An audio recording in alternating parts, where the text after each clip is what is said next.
Monsieur le Président, ma question s'adresse à Monsieur le Premier ministre. La crise est d'une magnitude sans précédent. On compterait ainsi 1 million de nouveaux pauvres en raison de la crise liée à la Covid-19.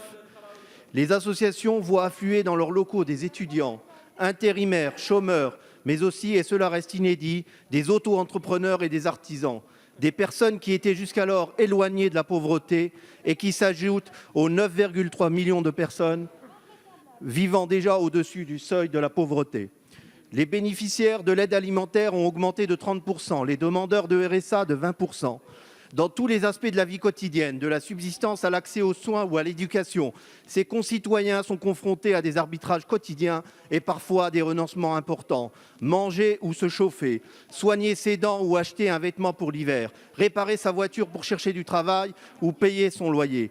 En plus des privations matérielles et de droits inacceptables dans notre pays, ces compatriotes vivent en permanence en insécurité sans qu'il leur soit toujours possible de se projeter vers un avenir meilleur. Monsieur le ministre, Léon Bourgeois l'écrivait : la liberté humaine est un principe. Le droit à l'existence en est un aussi, nécessairement antérieur à tout autre, et l'État doit le garantir avant tout autre.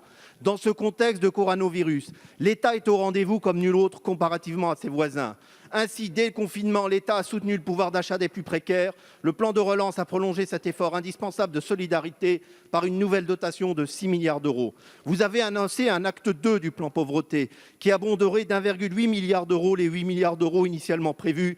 Pouvez-vous nous détailler le contenu de ces mesures de prévention et de lutte contre la bascule dans la pauvreté au nom de ce droit à l'existence, pour l'égale dignité de la personne humaine en ces temps difficiles et sous les auspices de notre République sociale? Je vous remercie. Merci, monsieur le député. La parole est à madame Brigitte Bourguignon, ministre déléguée chargée de l'autonomie.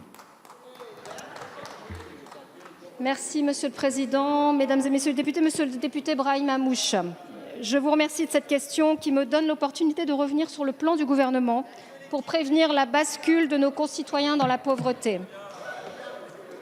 C'est très agréable, ce genre de commentaires. C'est un thème qui m'est cher et qui, compte tenu de son caractère transversal, mobilise l'ensemble. Le président de la République a fixé un cap clair en 2018, mettre un terme à ces trop nombreuses situations de pauvreté qui s'offrent en héritage. Dans le contexte de crise que nous connaissons, notre action a été immédiate pour maintenir l'activité économique et les emplois qui lui sont liés. L'activité partielle permet en effet de protéger les emplois et donc à la fois, évidemment, de préserver le pouvoir d'achat de nombreux ménages tout en offrant une adaptabilité salvatrice à nos entreprises. Le Premier ministre a présenté ce week-end, au-delà de ces mesures que vous connaissez déjà, un nouveau plan d'action autour de 3 grandes priorités. Soutenir le pouvoir d'achat des personnes précaires avec une aide exceptionnelle de 150 € pour les jeunes non étudiants et pour les étudiants boursiers. Favoriser la sortie de la pauvreté en développant des solutions d'insertion sociale et professionnelle et d'activité pour les personnes éloignées de l'emploi, notamment avec le doublement des parcours d'emploi compétences dans les QPV et les zones de revitalisation rurale avec un financement de l'État qui passe de 40 à 80%.